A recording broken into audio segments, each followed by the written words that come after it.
Wonderful introduction, Mike. Now, I'm broadcasting to you from somewhere in Iowa, and due to the season, I wasn't able to be there. But, it's a wonderful time of year. And as you can see, that I've done with my hotel room, yes, the wonderful smiling audience to stand in for you, beautiful faces, of course. Since I always need someone to perform in front of, because if I don't, it'll just be half-assed. I mean, sorry, we're on national television. But enough about me. What I want to get onto is our recipient of this most occasionous award. It's so independent that only about 4 people in history have gotten it. What award am I talking about? You know Mike. This right here. That was Mike. But Mike knows. And I know. And whoever read the screen up on the television knows as well. What I'm about to award is the next person that deserves to be on Mount Rushmore. Yes, we've had the same 4 faces for the longest amount of time. They've been up there since before I was born, and I'm not letting you know when that was. But it's about time to have a new addition. And who else should be up there than the creator of something vastly more beloved than our national parks, exceedingly more beautiful than the most precious rose, and just more commonplace than butter. Especially in America. Well, that's debatable. What I'm talking about is bacon. Well, specifically, packaged and stripped bacon. Who was its founder, the usherer of its place in this era? Oscar Mayer. Yes. Now, for those of you who don't know who he was, which I'm guessing are a lot of our younger viewers, I'm going to illustrate what he's done throughout his life, what legacy he has left, and why he deserves this award. And as daunting as it may be to see the curtains behind me, my hotel room is a little less than adequate. But back on to Oscar Mayer. What has he done in his life? Well, a Bavarian meat lover came over with his cousin to seek fortune and fame in the 18th century. And where did he find it? None other than the coldest place in America, Chicago. Well, yeah, Chicago, Illinois is a pretty cold place. Those of you in Chicago, you know what I'm talking about. But yes, so he found it in Chicago.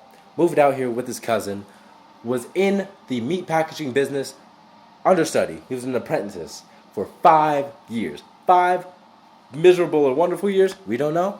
But all we know is that he was doing it, and he loved every minute of it. So much so that while his brother was learning the sausage packaging business, they were formulating an idea to take out a loan from the bank and start their own company.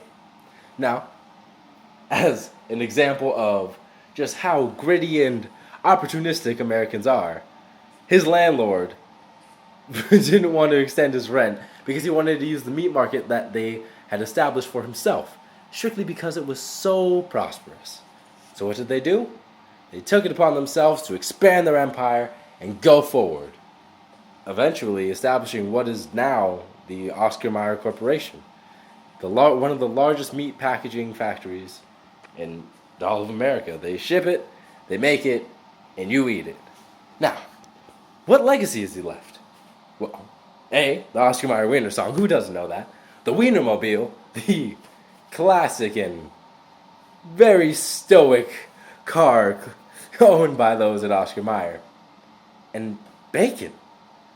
What is more American and more deserving than that slab of combined meats and fats, the sizzle of which, as stated by Oscar Mayer himself, could cause a blind man to see. Also, it can cause people to go incredibly stupid, because at the Illinois Bacon Fest, a woman was reportedly... What was it, Mike? She could not control her lust for men's underwear. Very understandable when you've consumed that much bacon. It's a mind-altering drug. It's quite wonderful. And so, but what else has he done to deserve this award? He's formed the company That is one of the leading employers in Wisconsin. And Out of the Way Place and all of 200 people that are there are employed by Oscar Mayer. What else could you want for in a recipient for a prestigious award of Mount Rushmore? Now, the criteria for this? Who else is on Mount Rushmore? The wonderful faces of our leaders. Now, who else could be as deserving as Oscar Mayer to be placed up there with those who have ushered in eras of greatness for our country? So, what has he done in his life? He built a meat empire for all of us to witness. What's his legacy? Bacon, Oscar Mayer song, and the Wienermobile. Three of the most memorable things that us in the audience can say that we were a part of. And why does he deserve it? Because he is a leader for all those in the meat packaging industry and those who want to follow their dreams in America.